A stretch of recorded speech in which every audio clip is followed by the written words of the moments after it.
Welcome to my video on Understanding by Design Template, Stage Number 2, Determining Acceptable Evidence. Stage number 2 is all about determining acceptable evidence for your unit or plan that you are doing with your students. The first box we will come across is a box all about performance tasks. These are going to be different assessments that students are going to be able to complete and show what they know in different situations where they have to use different levels of thinking and the use of the content. To the left, we have 7 boxes, and this is where we are going to put our desired results code. So the results that we are wanting our students to gain from completing this performance task. You will put in the transfer goals and the meaning goals that are relevant to this performance task, and you will put in the codes that you created from stage number 1. Next, you will put in your performance tasks. You will have 7 different boxes to fill out with performance tasks that will help show what the students are going to be capable of understanding and showing evidence of by completing these tasks. It is beneficial to complete these tasks by using the 6 facets of understanding to help create your performance tasks.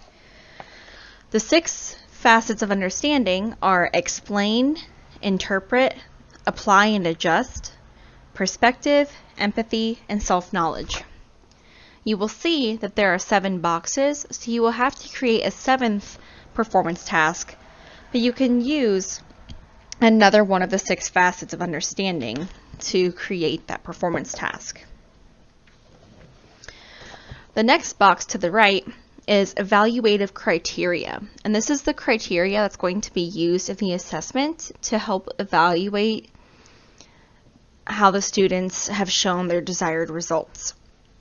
It doesn't matter what kind of format the assessment is in, but we're really trying to focus on what kind of qualities are most important for determining the success of the desired results through the performance task. And you'll make sure to type those into the 7 boxes that are to the right as well. Moving on, we have other evidence. This is where you're going to put in more assessments of the knowledge, the skills, standards, and other goals that are not going to necessarily be assessed by the performance tasks that were just previously mentioned. You have 3 boxes again: desired results codes, other evidence, which are basically going to be more performance tasks, and then other evidence evaluative criteria. You will see that each box has 7 spaces to fill out. For desired results codes, you will put in all of the meaning goals, all of these transfer goals and transfer skills, as well as all of the knowledge and skill goals that you're wanting your students to obtain by completing these performance tasks or by the other evidence that you're creating. Next, you will end up putting in the other evidence that you are looking to see if students are able to demonstrate the achievement of their desired results. What you can do is you can again use the 6 facets of understanding to help you create the performance tasks for your students to solve and finish. To the right, you have another space to put in other evidence evaluative criteria, which is basically where you're looking to see what qualities are most important within the performance task that your student is completing to see if they are achieving those desired results. Moving on, we have a grading rubric.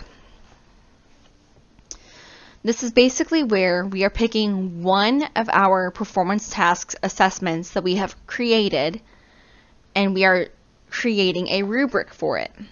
We're basically creating a critical assessment to see if our students are understanding what they are working on or what they need to build upon to get that mastery. So in this big blank space, you're going to type in the performance task assessment that you would like to use and that you will be basing this grading rubric on. Next, we have 5 columns. We have one that says criterion here, exemplary, sufficient, needs revision, and no evidence. In the box that says criterion here, you will go down within the 5 criterion, and after each number you will type in the criteria that you are looking for to see if the student has mastered the assessment or the task that you are looking for.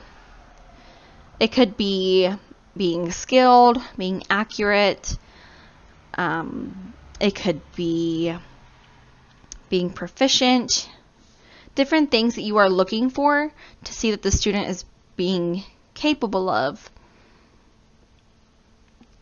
when they are performing this task. Then we have our 4 boxes: exemplary, sufficient, needs revision, and no evidence.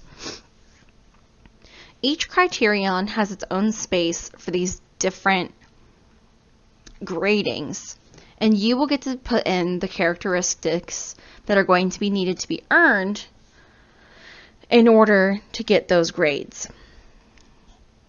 So you get to come up with what is considered to be exemplary for your first criteria, what is sufficient, what needs revision, and what is signified as no evidence.